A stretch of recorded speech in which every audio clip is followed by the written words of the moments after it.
How to be successful in 2024. Last year I created a vision board. It was splendid, it was pretty, it had everything I wanted, but guess what? Did it come true?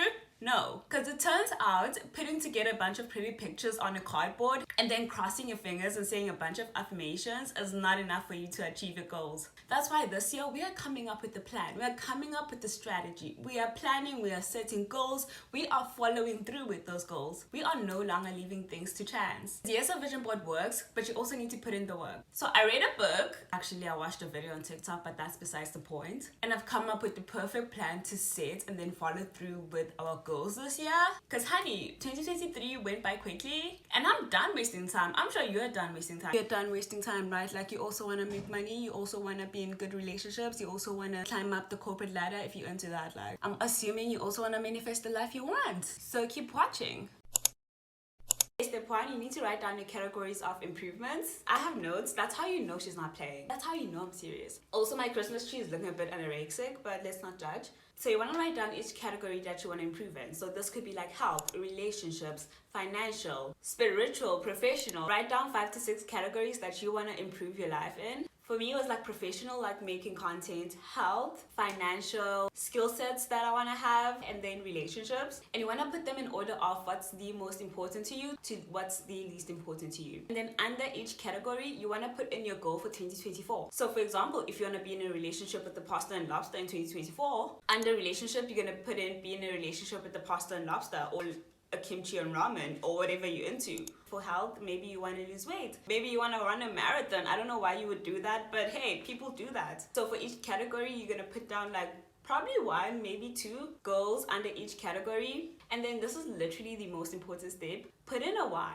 My coach does this to me all the time. Whenever I'm like, I actually want this, she asks me why. Why do I want that thing? Because then the why is going to be the reason to motivate you when you don't want to do the thing. And if you don't have the why in mind, you're literally going to forget your goals. So put in a why. It doesn't have to be that deep. My coach always tries to make it deep, like, okay, but like, why do you want to lose like 5 kgs? I never have a really deep response, such as, I want to live forever and I want to be healthy to see my grandchildren. No, bitch, I just want to be hot. And for me, that why is good enough. So make sure you put in a why under each category to motivate you on those hot days. So that on hot days when I don't feel like going to the gym, I can remember that, okay, in order to be hot, I need to fucking go to the gym. Because my crush is not going to consider me if I'm looking all crusty and musty. So if you want to, let's say, make extra money per month, ask yourself why. And your why doesn't need to be like this big, I want to save the world, I want to help my family. It can literally be like, I want nice things. That's it. You deserve nice things. You don't need to have an out of this world deep why that's very motivating, okay? That's motivation enough. Like being wealthy and having money and buying nice things is motivation enough.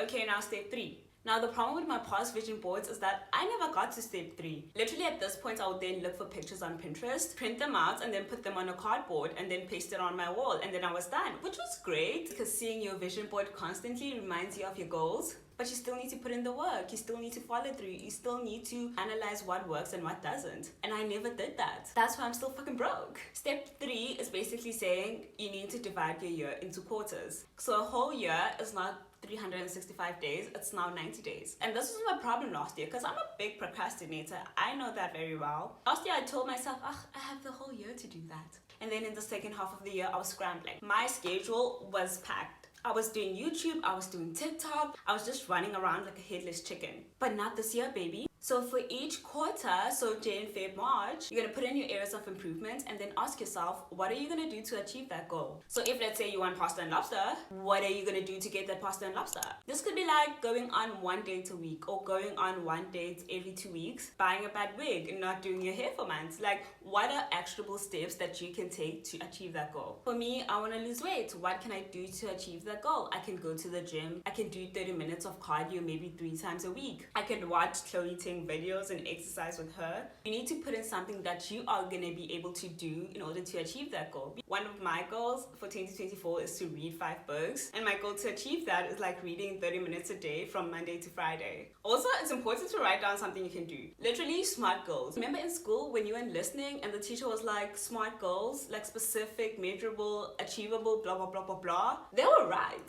Literally even businesses apply this method. I know damn right you weren't listening, but you want to write down own smart goals. Stop leaving your life to chance. Like, especially if you're out of school, I struggle with this. I don't have a plan. I'm just kind of doing whatever I feel like doing. And that's really not working out. Like, you need to take control of your life. But yeah, I'm done lecturing. Back to this. So for each quarter, set down your goals under each category on how you're going to achieve that goals. Whoop. And then after each month, evaluate. Did you actually do this? What made you not be able to do this? Is this goal maybe too easy to achieve? Do I want to amp up the goal a bit? Also, I'm thinking of creating a template for this.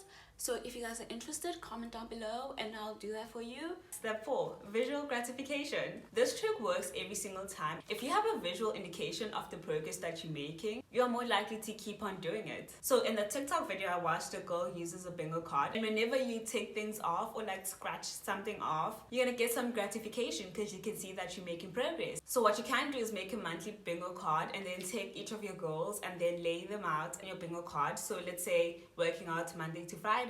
At the end of the week, if you, let's say, manage to work out from Monday to Friday, you can literally like scratch that off. You can also use a habit tracker. Like, that's a good way to visually see your progress, and the more progress you make, the more things you want to like tick off or color in. I think I have a habit tracker in my Etsy store. I'll leave a link down below. But you need to have something that visually indicates your progress. I know one app that's really good at this, even though that owl is a bit threatening. Duolingo. I am so scared of losing my 126 days streak because I'm just like, I have made so much progress. Imagine losing that. And that's why I keep on practicing French every day, because a major part of it that's motivating me is my streak. If there was no streak, literally I probably would have stopped like 2 months ago. So have something that's gonna visually motivate you. Another good way of motivating yourself is telling yourself that once I reach this goal, I'm gonna be able to do this. So if, let's say, one of your financial goals is to save 10K this year, if you manage to do that, then you can write down that your treats will be buying yourself something really nice using that money that you saved. Have something that's constantly going to motivate you in order to progress. Then after each quarter, see how far you are in reaching your goals. Also, tips for creating a vision board. So after step 2, where you have your goals and everything, you'll look for pictures that are in representation of your goals. So if, let's say, you want to